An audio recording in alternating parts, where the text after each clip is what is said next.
Good evening, friends, and welcome back to my channel that is Investments and Scams. Today it is all about investments, that is buying a house in UK, United Kingdom, London.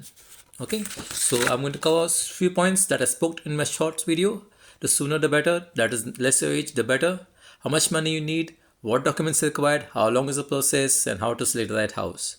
I will complete this plus much more in my video because I have a lot of notes to share and discuss because this is not something you're buying onion tomato in a supermarket and coming home. No, it is something like a property is going to be a lifetime investment and a one-time investment and a big investment. Okay, so let's begin with. So this is the first. I divide this into 5 parts: one part, two part, three parts, four parts, 5 parts. I'll discuss to you each and every part in detail and how to go about it and why should you follow these parts when you're buying a house. There's a stage in buying a house. Every process is a stage you have to go through, and believe me, there can be rejection at any stage. So be prepared mentally, be prepared emotionally, because this is not an easy process. It is time consuming and it is very, very emotional because it is going to affect your heart.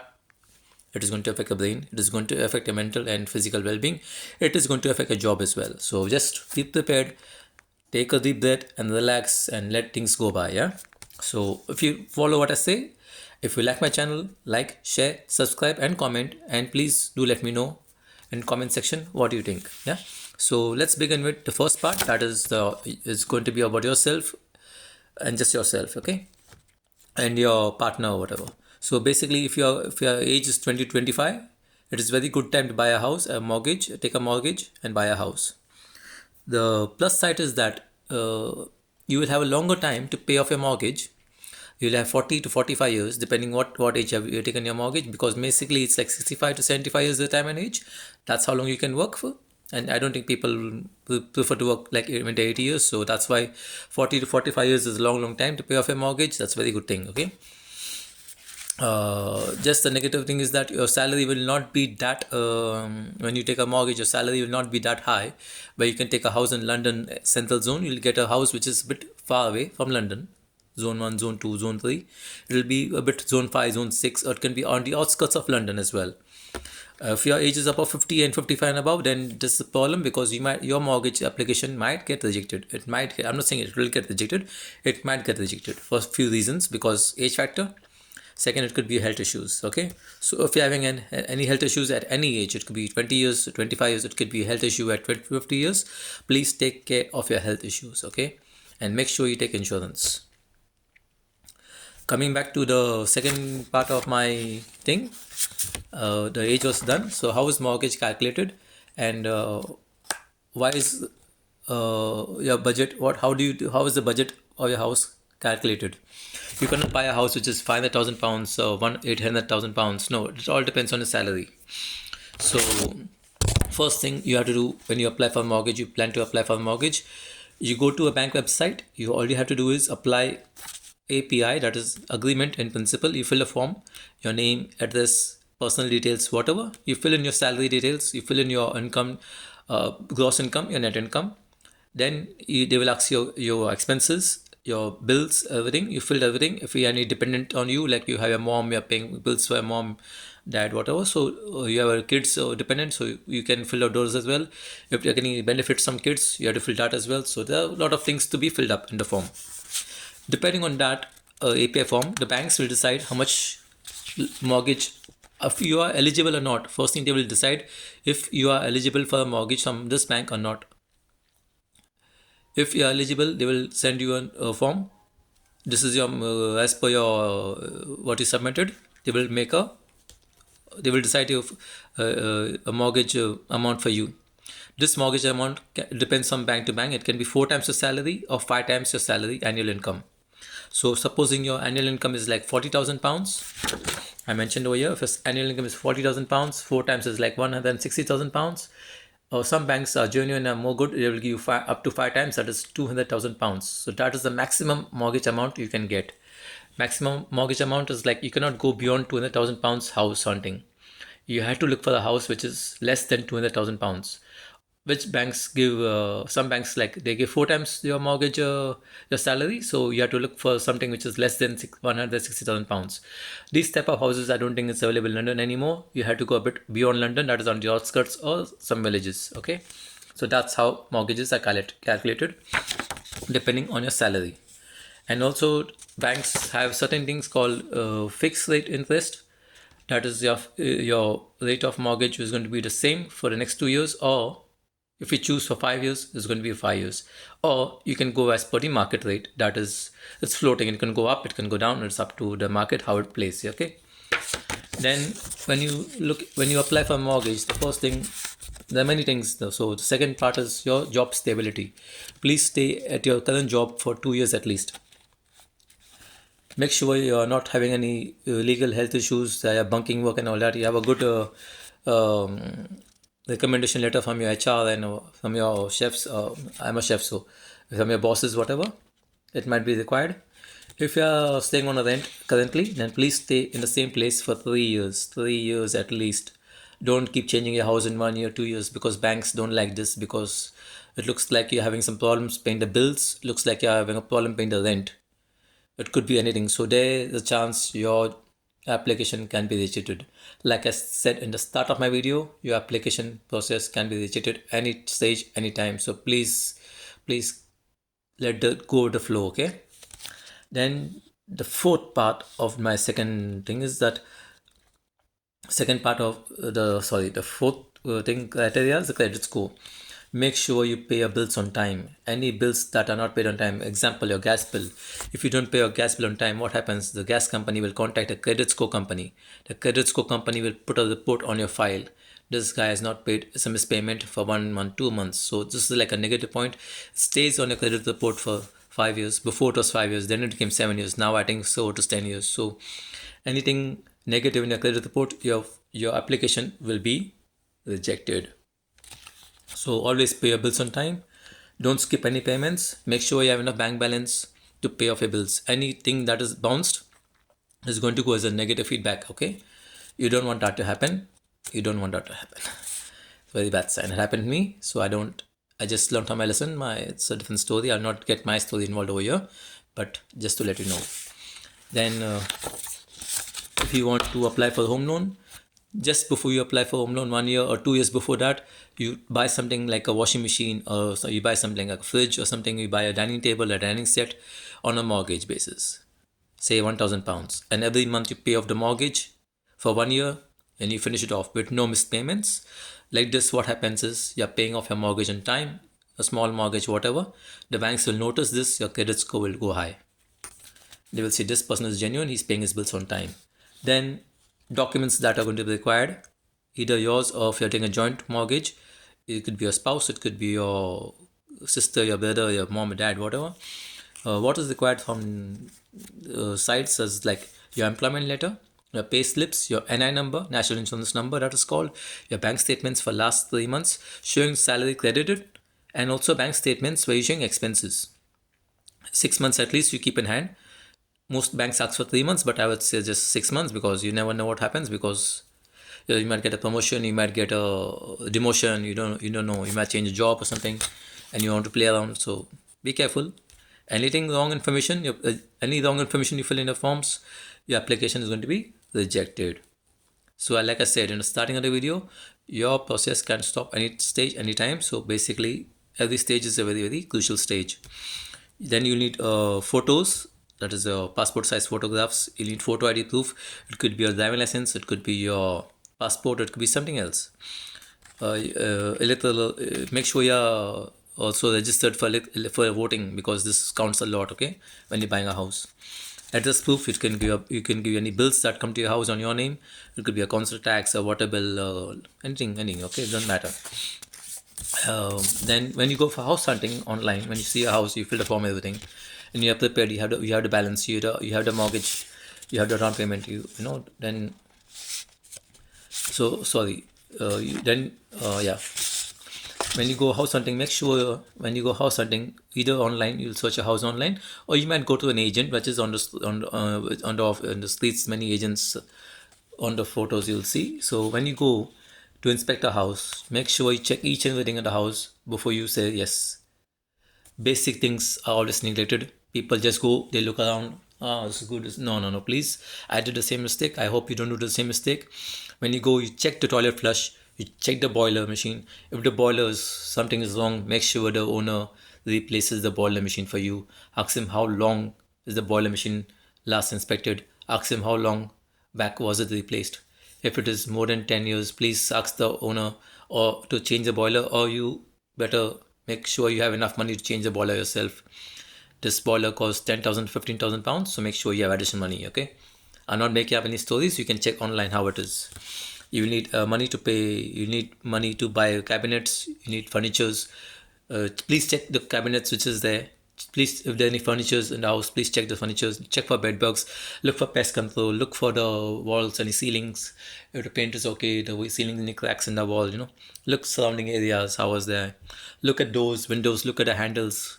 Have a good look. Don't waste time. You're not in a hurry. You're not in a rush. Please check everything before you leave that house, because this is the only time you're going to go and spend your time in that house and say yes to the owner and to the agent, whoever. Check the painting, check the lighting, check the switches, switch on, switch off. Ask if it's a flat, ask what is the service charge, ask what is the ground rent. If they are individual houses, I don't think so there are service charges, just a ground rent. It is a part of the it's a part of your mortgage. Ask the leasehold, how long. If it is below 19 years, please don't go for it. Most of the banks reject your applications. Okay, reject your application if it is less than 19 years. Make sure it is 99 years and plus, nothing less. Then you also ask what is the council tax band of this particular area. Also, you check what is the rating water electricity, A, B, C. If it is something which is category D, E, F, you will have to improve it with your own money. Then this is the second part, and I want to speak about down payment. Once you select the house, supposing most of the banks, if your age, now the age factor comes over here, that is down payment. If your age is like 20-25, they'll ask you 5% to 10%. But if your age is 35 and 45, whatever, they'll ask you for higher down payment. That is could be 10% to 15%. Maximum they will ask you for use 10%. So if your house is for 300,000 pounds, you got to pay 10% at least for the down payment. That is like 30,000 pounds. You can go higher, but I would suggest you don't go higher, because you have to pay extra money, additional money. You need at least 10,000 to 15,000 pound additional money. Could be for anything, but the cost involved, you have to pay a solicitor, which could be up to 2,000 pounds. It is a mortgage agent, it is a bank surveyor fees, it is bank fees, it could be for your furniture, it could be for a new boiler. So you need that money at least for your extra payments. So make sure, because you'll have to pay bills, you'll have to pay gas bill, light bill, water bill, council tax, all these bills, Wi-Fi. So this is going to cost a lot of money. So make sure you have sufficient money for down payment and sufficient money also for any additional extra payments and fees and getting involved. This was the second part of your mortgage. Third part, I would say, is the paperwork now, which is very, very important. So make sure if all the paperwork is correct, all the documents, what is submitted online, whatever pay slips you have is all genuine. What you need now is a good solicitor to take things further, because now your job, your side, all work is done. You will have a mortgage surveyor, a bank surveyor, who's going to go now to the property you inspected. He's going to check the value of the property. If it is actually 300,000 pounds, lesser than that, or if it is it overpriced, or is it underpriced? Now, if the property value as per the bank is like 280 pounds, there's a plus or minus here is fine. But if the property value is way below than what is expected from that area, that expectation, that location, then your application will be rejected, because you're paying a much more for house value, which is much lesser than it is costing. If it is costing less than what is I mentioned, then there's some problems. That's why a bank surveyor will go and check all the bills. He will check all the paperwork. He will check the owner's license, paperwork, any overdues, any this and that. So this is the bank surveyor's job. He's going to contact your solicitor and then some things will go further. This paperwork takes usually 1 to 3 months, depending on the type of bank and depending on the type of bank surveyor, depends on the solicitor. This all takes time. So here also a stage comes where your application can be rejected. Now comes the fourth part. Basically it's just about, so all your main parts are done, so basically now it's just the fourth part, that is it's called the tips on my side, what I want to suggest to you. So I mentioned it before, but I'll mention it again now. When you go for a leasehold, not for freehold. There are two terms: leasehold, freehold. Freehold more expensive, leasehold less expensive. Go for freehold and make sure the leasehold term is for 99 years and above. Be mentally prepared for rejections. It could happen any stage, anytime. Before, it could be all of these factors which I mentioned before. Also, it could be sometimes the seller wants to back off. He doesn't want to go further. Sometimes there are more buyers, 2-3 buyers before you, who have more paperwork, who can afford to pay more money. There are buyers whose process is much faster than yours. The paperwork is all good, and they have a better credit score. They have better this and that. So be prepared. Then third part, I would say, if it's all good, look for public transport next to your house. How far is it away? The tube station, the bus stops. Are there any night buses for you to travel? Look for houses that are close to the main road or close to the roadside, because you don't want to travel in silent, deep lanes, because stabbings and you don't know what can happen, especially girls, ladies. I would say take a house which is closer to the road transport. Look for shops next to your house. How far are they? Look for supermarkets. You don't want to travel 10-20 minutes just to buy a bottle of milk or bottle of yogurt. You don't want to travel so long. You just want to something which is close by to your house, or grocery store, or you want to supermarkets are like you can have Asda, Tesco, just walkable 10-20 minutes. That's fine. Second, then I would say always be readily available on the phone call, because when you're buying a house, make sure your phone you have a good network, because your agent is going to call you, the bank is going to call you, the solicitor is going to call you. So make sure you are available at the time. You have to skip your job sometimes. Try to make yourself available. Your day is off, or your spouse's day off. Make sure they contact you on so and so particular time. Give them a time frame, which is the best time to call you. Last but not least, I would say don't go to the bank directly for a mortgage. Always go to a middleman, that is a mortgage advisor. What does the mortgage advisor do? His job is to take your paperwork, check all your paperwork, a background check, what is missing, what is not missing, how he can help you out to get a mortgage. He's going to go to different banks. He's going to apply from your behalf. And if there's any rejection, he's going to come back to you and ask you for some more paperwork. So, like I said, rejection, be prepared for any time. Once all is done, a house's mortgage is getting on your part. Now what happens? You will get paperwork to be done. That is called a mortgage offer letter. That's where your solicitor comes in. Once your deal is done, you will have to go a notice period. Of course, you have to go a notice period where you're staying. So the best thing is you ask your mortgage advisor, you ask your broker, you ask your solicitor when is the best time to give notice period, because normally the seller will decide a date, and then that date you have to make sure you give a notice period. So you're going to lose a bit money here and there. Make sure you take an insurance, a mortgage insurance, okay? A mortgage insurance, joint mortgage insurance, where husband and wife joint mortgage insurance. That's like 40-37 pound, whatever, depend which company you're going to. So if your husband dies, example, I'm not saying, then the mortgage will be waived off. The insurance company will pay off the bank. So there's no stress and no load on your wife or kids. If your wife dies and husband is surviving, so the mortgage is once again waived off, and then there's no stress on the husband or on the kids. So that's how mortgage works, mortgage insurance. So, and the last part I would say is paying off your mortgage. This is only for those once you have taken a house and you have extra money. So basically this is options of how we can pay off the mortgage early if you want. So you can always pay off one EMI extra, that is in a year, that 12 months. You can pay 13 you pay 12 EMIs, that is 12 mortgages in a year. Instead of paying 12, you can pay 13, and then also you can pay one extra EMI, like I said, plus an additional lump sum amount. It could be 1,000, 2,000, 3,000, 4,000 pounds. It's up to you. It's completely up to you. Or you have one more option. You can pay one extra EMI. You can pay a lump sum, that is like 1,000 pound, 2,000 pound. Plus, you can also increase your EMI if you got a promotion. Say a salary some 2,000, and your mortgage is 1,000. So you can always make a 1,000 mortgage to 1,200 because you got a promotion, you got a raise. So this will help you pay off your mortgage early. So that's basically all about mortgages.